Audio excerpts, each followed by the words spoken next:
What's up, everybody? I hope you're safe and healthy and happy and doing okay. My hair's wet, I just got out of the shower, but it's fine, we don't care. So as you probably know if you're watching this video, and as you can gather from my clothing here and my hardware, I finished the Chicago Marathon on Sunday. If you've been following my Run Like Keller Road to Chicago YouTube series, then you're probably aware of the fact that I really wanted to get a time under 4 hours. It didn't matter if it was 3:59:59, I just really wanted it to be under that 4-hour mark. And then my B goal was just to PR for my previous marathon time, which was 4:19 something. So I'm here to tell you that I didn't make either of those goals. In fact, I had my slowest, most painful marathon experience out of the 3 that I've run on Sunday. I crossed the finish line with a 4:45:38. Almost 46 minutes slower than what my A goal was. Am I disappointed? Yeah, of course I am. But honestly, the lessons that I learned while I was out on the course are probably far more valuable than a PR. So today we're gonna dissect kind of the entire weekend, what was going through my mind, the obstacles that I faced, and kind of what I felt on the course. But before I do that, I do want to thank everybody for their support. Anybody who reached out, gave me some kind words, people who took videos on the course, thank you so much. I was totally dazed and confused by that time. So I heard my name, but I don't even think I really registered that it was directed towards me, so I apologize for that. But I was going through some dark times out there. I was a little bit confused.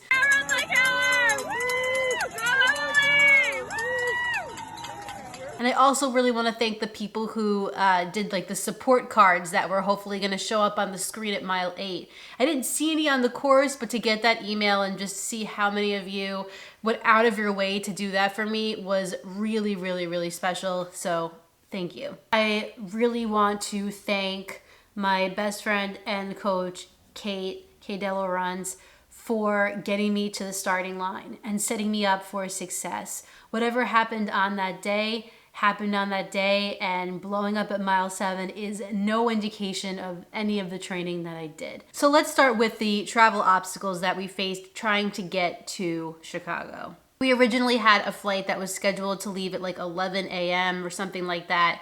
And by the time we got to the airport, it was already delayed an hour. So that wasn't great to begin with because I was supposed to meet with Kofuzi and do a live stream on Friday afternoon. So this was still doable, but it would be really cutting it close at this point. By the time we got to the gate, the flight was delayed another hour, making it a 2-hour delay. And then I started to get really worried that I wouldn't be able to do the live stream with Kofuzi that day. Looked at the screen again, the flight was delayed until 6 p.m.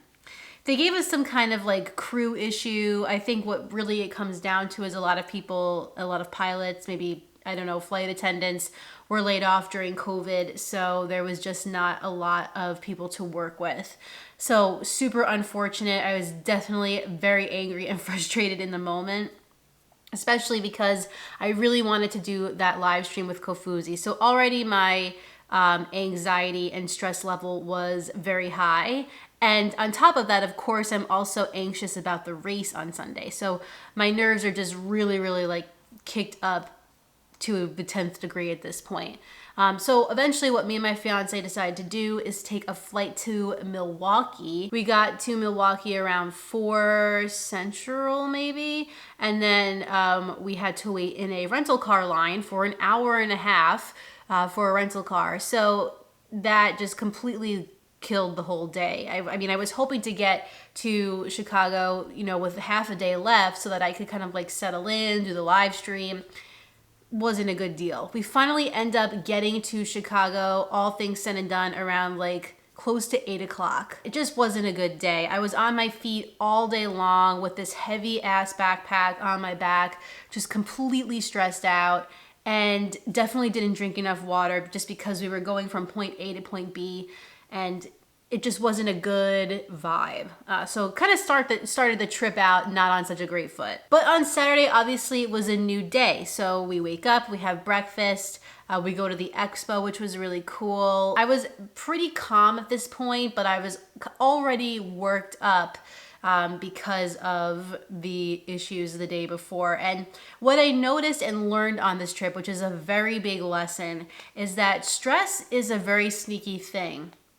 And you might experience a high level of stress one day and then the next day feel better, but it really does take a major toll on your body. After the expo, I do the live stream with Kofuzi, a really fun time. Yes, if you're wondering, Mike is literally just as genuine, just as cool as he is in his videos in person. He's a really, really great guy. We had a great time doing the live stream. After that, went back, had some lunch, and just sort of chilled out. But at this point now, it's later in the day on Saturday, and my nerves are starting to work up again, thinking about the race and how it's getting closer.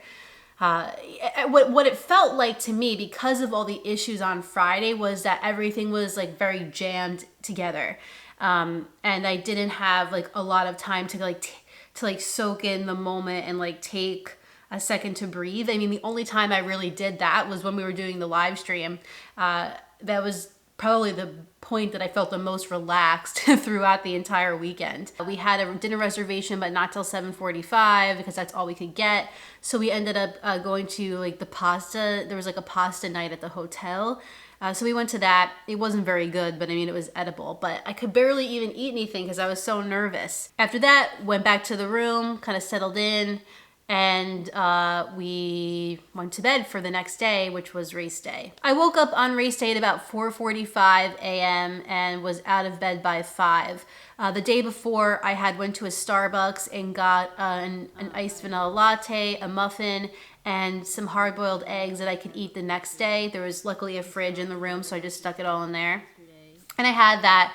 But something that I've noticed a lot about myself in different race scenarios is that when I am nervous and it is so early in the morning, it's really, really hard for me to like eat anything. So I'm really trying to like force feed myself. I really should have brought something to eat when I got into the corral, like, I don't know, a bar of some kind. I was already hungry by the time I got to the corral again, and I had nothing other than goose. But just to back up a bit before we get into the corral, one of the big factors of this weekend and something that everybody was talking about was the weather and how it was going to be unseasonably warm and humid in Chicago on race day.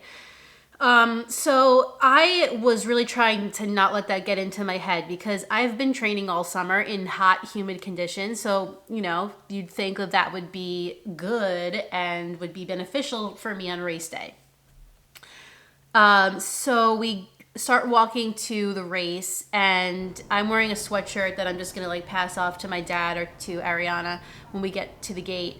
And I actually took it off, and this is like just hitting 7 a.m. Like it was honestly like 6:45 a.m. That was an indication there that it was going to be not great conditions for me and for a lot of other people. A lot of people had some rough days out there because of the temperature. So now I'm really hungry, and there's like 15 minutes to the start of the race. So I decided to just take a gel because I have a couple, and I know Ariana is carrying some just in case I need extra. So I do that. Totally fine. It did settle my stomach a little bit, and I felt good. One thing that's really frustrating about Chicago, and it's not just Chicago, but a couple of other places too, is that the GPS is all screwed up. So I don't really know what I'm doing in terms of pace, but I knew that I wasn't going like incredibly fast because I was making a point to take it easy. My watch, when I hit lap, clocked off at 9:49 or something like that for my first mile, but on the Chicago Marathon app, it said like 8:30 pace. I don't know, very strange. Regardless, for the first 3 miles, I felt good. I felt settled in and didn't really have any issues. At mile 5, I started to feel a little bit hungry again. So I took a gel, a different flavor, same brand. I took the Canterbury. That's where it started to get a little wonky. I started to feel just like heavy. My stomach started to feel sour. It's weird. I wasn't nauseous. It was just like a sour, unsettled feeling. And that sucked. And I was just like, oh no, that's not good. On top of the fact that this humidity is also starting to take its toll already on me at mile 5. So from mile 5 to 7, I'm kind of like, all right, maybe I'm just going through like a little bit of a rough patch here. We'll see if it gets better. The next 2 miles, it only starts to get worse, and I just start to feel heavier and heavier. And the really weird part about the whole thing is that I truly felt like I was going easy, and judging by my watch, it like said I was going at an easier pace for myself, but somehow the 3:55 pacer was behind me at this point. So I'm not quite sure what was happening there. I had no idea where the 3:55 pacer even was. I wasn't even looking. But the reason why I know the 3:55 pacer was behind me is because at mile 9, when I saw my fiance and my dad again, the 3:55 pacer, because I stopped to talk to them, and I was having a meltdown out there, I'm not gonna lie. The 3:55 pacer passed me. At mile 9, I was really going through a lot in my head. I was going through a couple different things. I had at that moment the realization that the A goal probably wasn't going to happen. I mean, this really occurred to me early on. So yeah, I was kind of struggling with that fact. And the very first feeling I felt, and I'll be completely transparent with all of you, is that I felt embarrassed, honestly. Like I had put my goals out there on the line for everyone to see, for everyone to judge. And here I just wasn't going to make the goal. So that was my first emotion. I'm embarrassed. I'm ashamed. This sucks. It was a negative headspace. And also I could not believe that I still had so much race left. So that was tough. It took a lot for me to get back out on the course and just kind of resettle into a pace. And from miles 9 to 14, I pretty much just tried to get my mind right. I still felt heavy. I still felt crappy. Although I ended up having like a 2:09:15 half marathon, which isn't ideal for, breaking 4, but it was better than I had, I'm actually surprised that I could hold that. It way fell apart after that, after 14 miles. But for how crappy I was feeling, I'm impressed with the fact that I could get a 2:09:15 half at all. And as all this is happening, all the pace groups are just passing me. So 3:55, long gone, goodbye. 4 hours, I tried to hang on to 4 hours, couldn't hang on. Then 4:10, and then 4:20.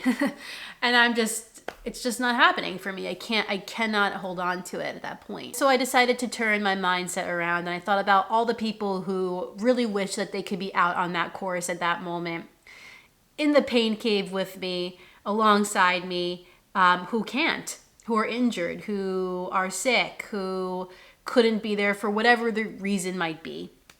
So I really decided I was gonna finish this out no matter what it meant for them. From that point on, I literally would walk 0.2 miles and then run 0.8. I would walk 0.2, run 0.8, walk 0.2, run 0.8 for the last literally 10 miles. I think maybe the last mile I ran the whole thing. But damn, that's what I did. And I was doing things out there that I never would do, like in a normal scenario where I'm feeling good. I was taking like loose pretzels from a steel bowl, very strange. Highly don't recommend that either, especially in a pandemic. I was eating bananas, which I hate eating, but I just like was grabbing anything that I could. I got a plastic bag of pretzels. You only got 3 to go. You're awesome. Almost there. Pretzels. Yeah, good. Or you want me to take them from you? I considered taking someone's donut that they were offering. Anything went. It was survival out there. I was in true survival mode. During this 10-mile adventure, I did have some people, say hi and say that they follow the channel, and that was amazing.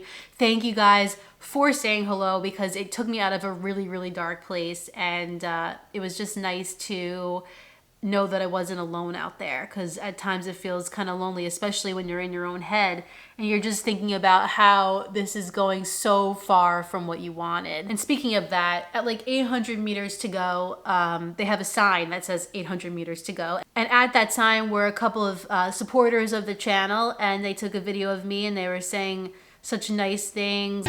Come on, Emily! Emily! Let's go, Emily, let's go! Go, Emily! Wrap it up, Emily, wrap it up, come on! You can do it! We love you! I was so emotional. I was honestly like crying at this point, and it was because I couldn't believe I still had another 800 meters to go. And it was just such a journey and such a struggle the entire race. So it was an emotional moment. But the things that those people were saying really, really did make me feel good, and it got me to the finish line. So thank you to the people who took that video and cheered me on in that moment. Somehow I managed to get to the finish line, and when I did, a lot of different emotions popped up in my mind. I felt embarrassed, obviously, again, that emotion popped up, and I felt kind of like ashamed, I guess you could say, just because I didn't want to like let anybody down.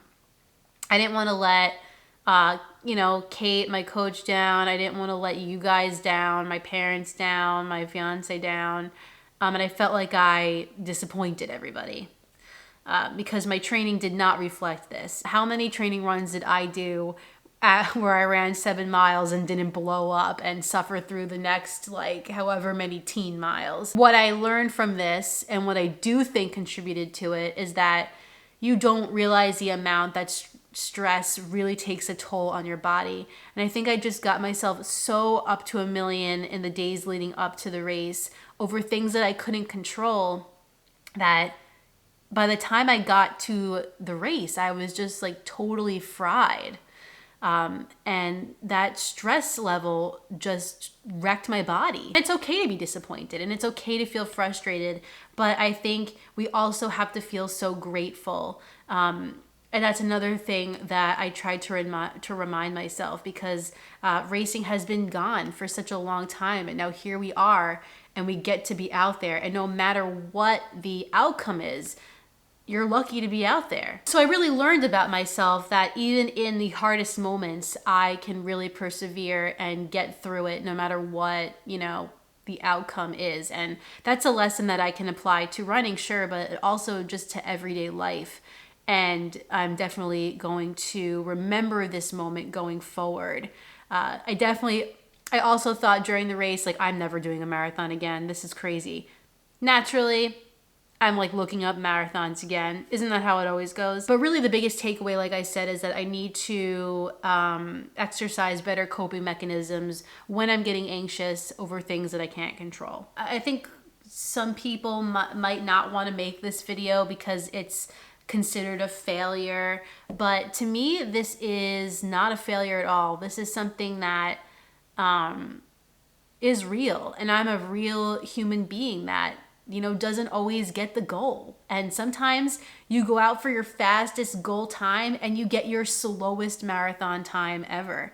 And that's the way it goes. So instead of walking off the course and pouting, just finish strong, finish with dignity. And I think, people would ask me, do I regret anything about it? And I think no. I think what I would have regretted is walking off the course and just giving up. So I'm proud of myself, and this means that much more for how crappy I felt, but being able to cross the finish line despite that. And for anybody who wants to know, the Bondi X worked out great. I have no regrets about that shoe. It was honestly the least of my problems on the day. And it was great. It was very cushioned, and I did get that little bit of pop and roll forward when I could actually roll my feet forward.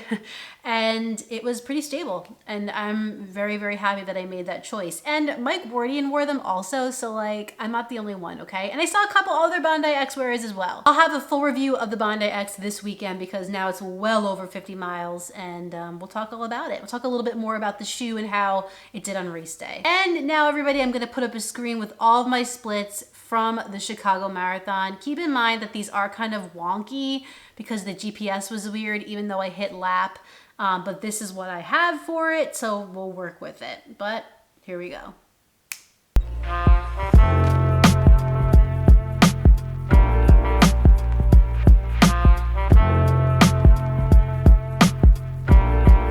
A question that came up in my mind after I finished initially the Chicago Marathon was, will I put my goals out there like this again and leave myself vulnerable to potentially failing them in front of all of you?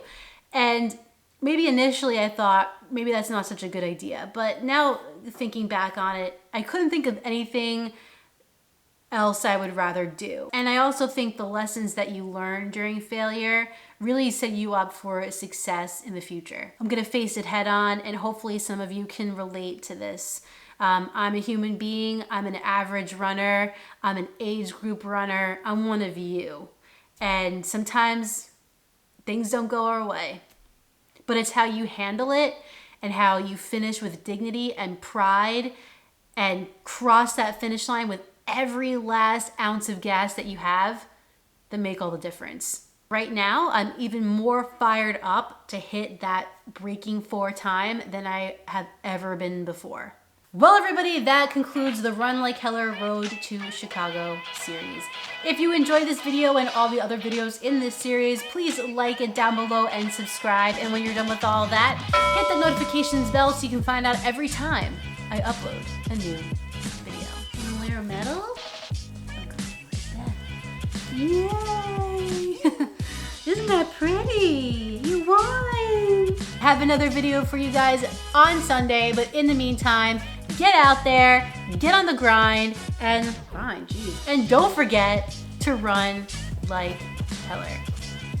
And finish strong out there, no matter what the outcome may be.